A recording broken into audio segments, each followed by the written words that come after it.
Spent some time yesterday at the tour of Utah just for fun, day off, just playing around. This is a low angle right on a corner, and these guys get really close.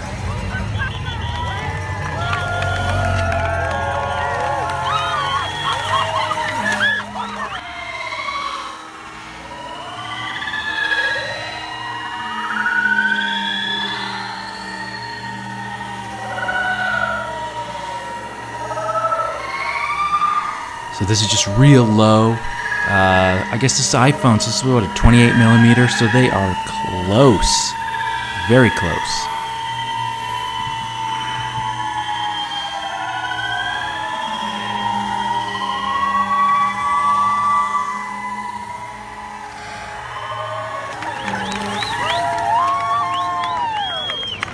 And so I'm going to bring you here. I've got 28 photos in my yesterday smart collection, which is really handy. I've got today and yesterday.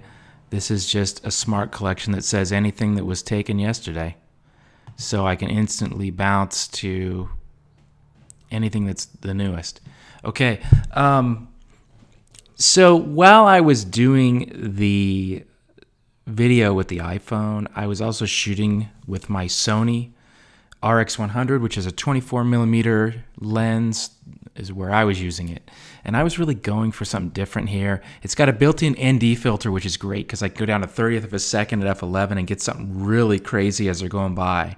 And I'm just, you'll see in the raw take that I'm going to show you in a minute the video of every frame I took, that there's a lot of frames to go through. At 10 frames a second, you can build up quite a slew of pictures fast. But what you really want to go to when you're editing is to find that one single shot. Nobody wants to see all 500 of your pictures. You want to show your best. If you show me something weak, you're weak. If you show me something strong, you're strong, right? So I'm going to go through these and let's find if there's anything really good that really stands out. Okay, I'm just going to go through these. I'll pull it off full screen so you can see. I'm gonna kind of star these at first. And what I do for a general star is 3 means it's worth looking at again. A 2 would be, you know, maybe someday I'll look at it. See, I really like the interplay of here, how you can see through the rider, the light, the obnoxious traffic light there. But this gives you more of the feel, the crowd of the peloton. And then I went to 2,000th of a second to kind of get some tight stuff. You know, this isn't a pro camera, but in some ways it really is. So let's see if there's something here that really works. That one's probably the closest. I kind of like the shapes there. None of those really, they're all okay. None that I would like pull out to say strong. I'm going for strong. Okay, kind of a downhill angle as they come around the corner. No. And these, it's like, I look at these and I go, okay, it's just too loose, but you want the looseness, but for this to work, it's like you've got to come, you know, you got to come way in, and maybe you do that. I like to leave lines going right to the corners. You know, maybe this is an answer. Well, we give that a 3, so we look at it later. And then here I was looking at kind of like maybe, and that was last night. Now that it's morning, I don't really see it anymore. Okay. I'm going to make these big so I can really even see what I'm, because when you get into this kind of trying something different like this, it's almost like you're looking at detail. You're looking at a detail that will pull it together. And I'm not seeing it in these. Yeah, no, they're too blurred. You need a sharp point.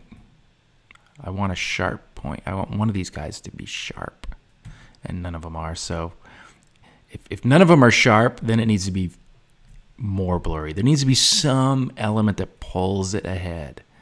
You know, this one I can play with. I'll give that a 3. Less so. And I can blame kind of this goofy background on the fact that I was just having fun.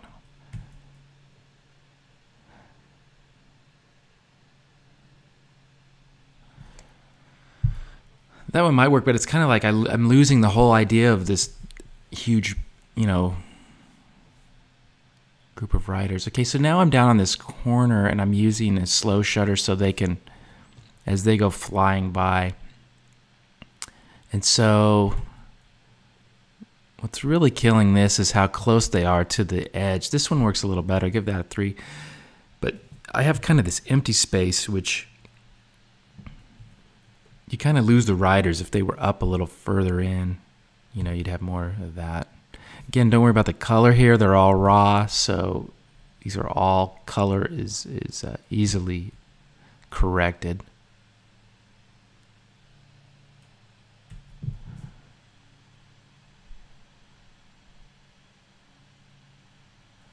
Okay, did I move? I'm at the end here. That's the end. That's all I've got. That's the only ones I have to work with. Okay. Let's pull out the 3s. Okay. I think that's cool. It's really abstract. I wish I had more people lined up, more fans. I mean, I have this one little guy down here, but I don't know, he might be enough to pull it together. To make this one work for me, I got to break my rule, unlock the crop. And I think it's got to be just more of a this. I mean, to me, that's my vision of this picture. Maybe come in on this cloud just a little. You know, that brings you more into this, you know. So let me make a virtual copy of that and reset the crop so you can see what I'm talking about. So just tightening it in, you know. When you tighten it in, it just brings you into what you want to see. And there's the original. Those light areas down here, over here, they all pull you out. Even little details like this pull you out. So I think that makes it stronger. Now, it's still, you can dim the lights on Lightroom, which is kind of cool because then you can still kind of see what you're doing, but it's out. But I think it's good. I did a little bit of basic toning on these last night, and I'll go over some of that down the line. Basically, what it amounts to is I've got a preset for each camera, Nikon, Sony. So depending on what camera I shot it with and what settings I'm looking for, I can kind of dial it in. You know, that one's okay. Still not going to be like the one shot. And this one, again, is going to need some real...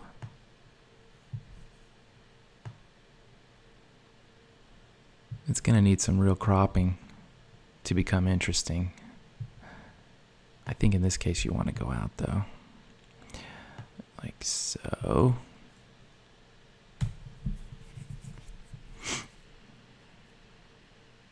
You know, that one's okay. If I was working, I'd send that in, you know. Okay, let's get down to the corner. I think this one just... Well, you know, there's a lot of cool stuff going on down here.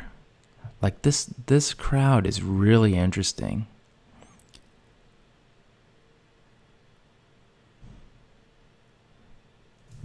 And what I should have done, again, is let's make a virtual copy so we can compare. You can see the difference.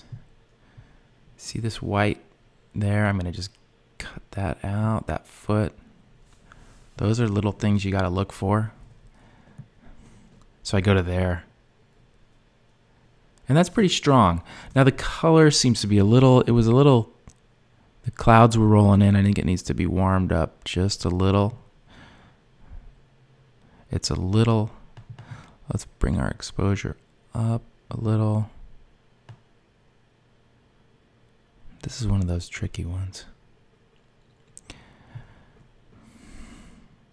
Like the whites need some help, but not too much. And it's oversaturated for sure. Let's bring this down.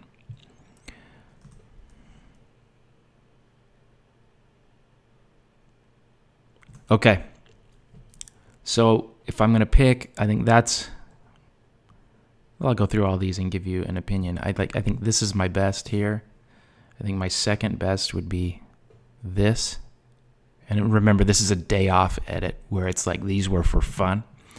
I think this is cool, but I like this better because I have more guys. Actually, this is a better pan, but this has more guys. I don't really like either of those in the long run. Okay, so I'm down to 2. I like 2 pictures.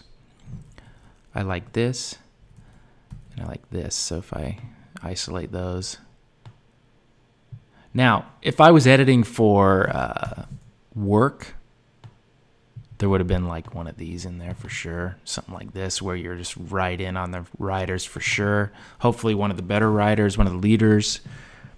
Not that that guy wasn't. And I would have had more angles, sending more angles in. But when it's just for myself and just for what I'm going to post, I'm going to keep it tight. Here's the full take.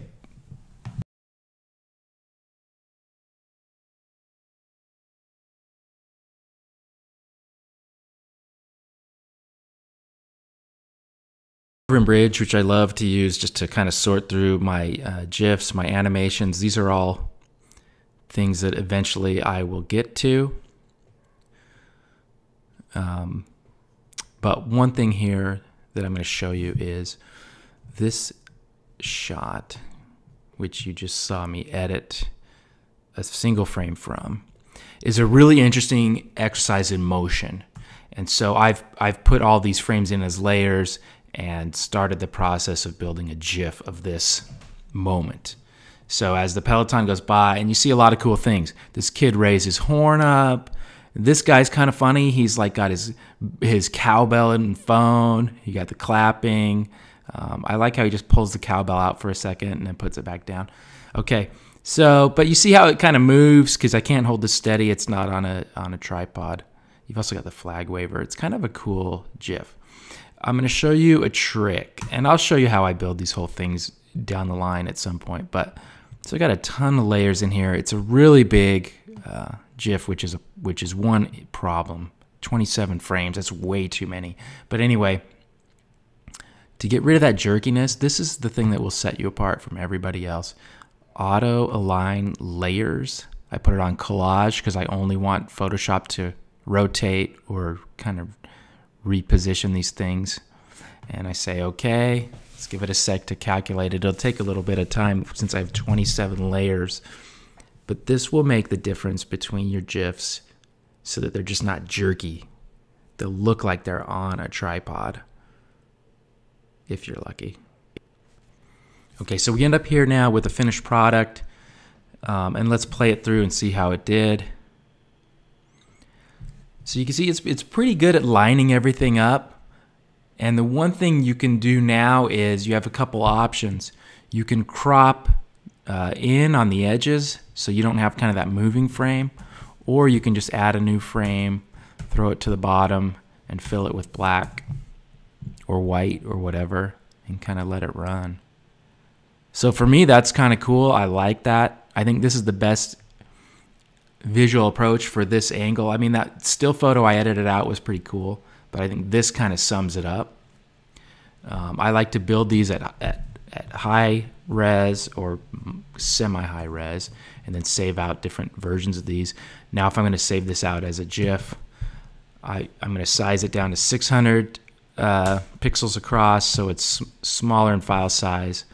I'm going to do a save as GIF. I usually bump it down to 128 colors for file size, but see, I'm still at 3.5 megs of a GIF, which is way too big. Let's save that out just for fun. And then the new way, well, I'm not going to show you the new way. Haha. Okay, that's all you get today.